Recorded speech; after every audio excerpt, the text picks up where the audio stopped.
So Charlie Kirk shot dead in Utah. I want change as much as anybody does, but I don't condone that. I don't think you should go shooting people who you don't agree with, and I absolutely don't agree with Charlie Kirk. But I don't think that's the way to handle it. But you have to look at this for what the weight is of this situation.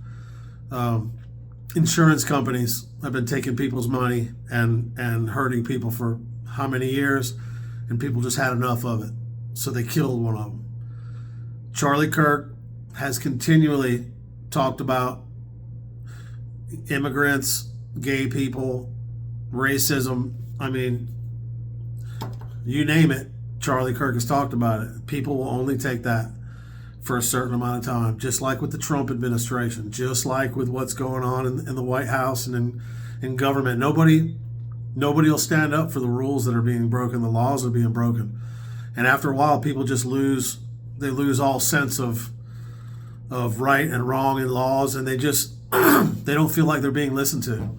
The reason Charlie Kirk was shot and killed today is because they feel like he's the architect of what's going. I mean, I didn't read this anywhere. I'm just hypothesizing what I think it is. And I saw the guy that they had in handcuffs. He looked like a 60-some-year-old dude, balding. He looked like an accountant.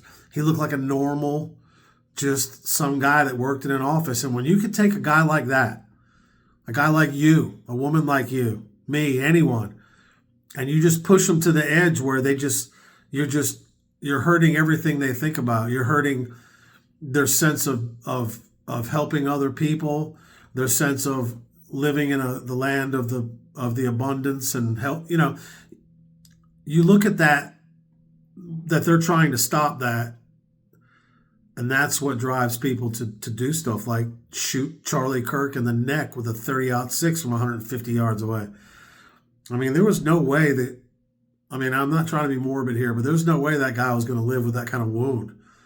I mean, I don't know if he aimed for that or what, but there was just, I know I'm talking about the mechanics too much of it, but the real situation here is what people will put up with.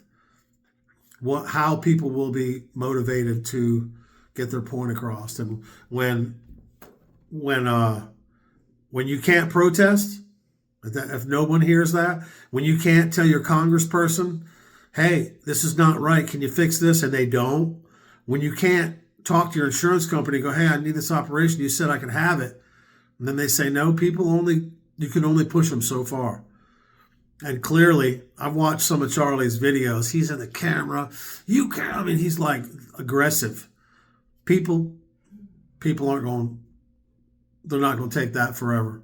People they're going to do stupid things and horrible things. And like I said, I don't agree with much that Charlie talks about. I agree there shouldn't be illegal immigration.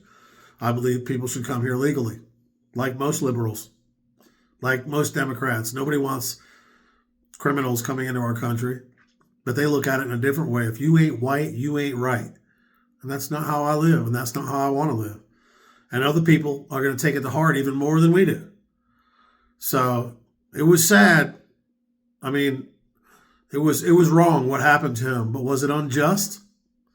Was it unexpected? Was it unreasonable? Just depends on where you stand.